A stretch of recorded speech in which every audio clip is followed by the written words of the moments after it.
Hi guys, this is Lakotyarong Advisor. Our video for today is about shirataki rice.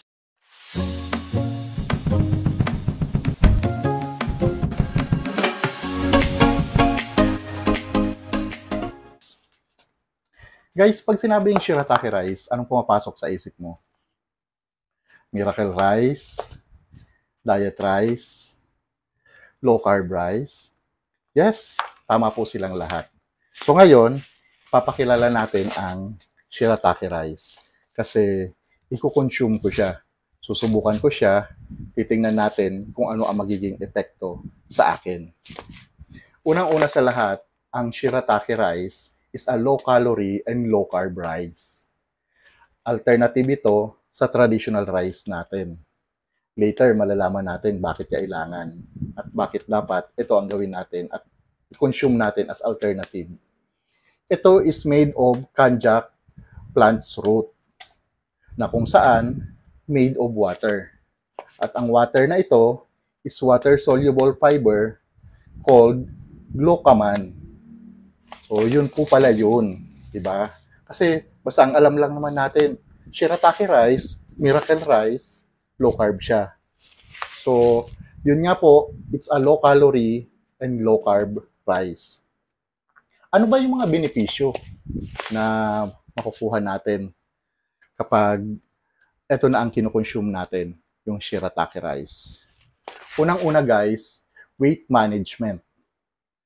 Kung ang purpose mo or ang isa sa goal mo is magbawas ng timbang, lalong-lalo na tulad ko, malaki, mabigat, kailangan ko talaga magbawas ng timbang, ito raw yun. Ito raw yung makakatulong. So ngayon, yung raw, papatunayan natin. Then, second benefits niya is blood sugar control.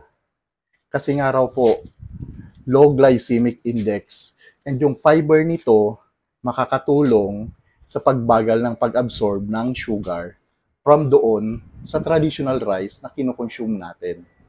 Pero rice, guys, hindi ako antay doon sa traditional rice ha. Siyempre, kung maganda naman ang katawan mo at kaya mong kontrolin yung pagkain ng traditional rice, go for it. Be it, di ba? So, this is optional naman sa mga gusto. And another benefit is digestive health. Nagsiserve daw kasi ito as prebiotic. Di ba? Ano ba yung prebiotic? Pag narinig natin siya, it's a good bacteria na tumutulong sa atin para mag-digest ng mga kinain natin. Para hindi tayo, anong tawag dyan? Yung lumalaki yung tiyan natin, naiipon yung kinakain, nagiging bloated. Diba? So, prebiotic ang isa sa serve niya. And yun nga, low calorie, low carb siya. So, ano kagandahan nun pag low calorie at saka low carb siya?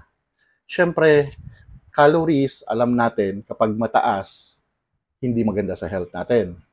And also, ang carbohydrates, kapag sobra, tulad ko, tumataba masyado, nagiging overweight, and pag minsan, yun guys yung pinagmumulan ng mga iba't ibang karamdaman na lumalabas sa ating katawan. So, ngayon, dahil medyo na-curious din ako kung talagang magkakaroon siya ng magandang epekto sa akin, susubukan po natin. Bumili ako online. At ang kagandahan, nung binili ko siya, actually, nung tiningnan ko siya, nasa 444 itong dalawa. But dahil naka-promo nung time, sabi nga, 11.11, nakuha ko lang siya ng 375. Siyempre, alam naman natin, the more you buy, mas nakaka-discount tayo. Hindi pa ako bumili ng sobrang dami kasi susubukan ko pa lang siya.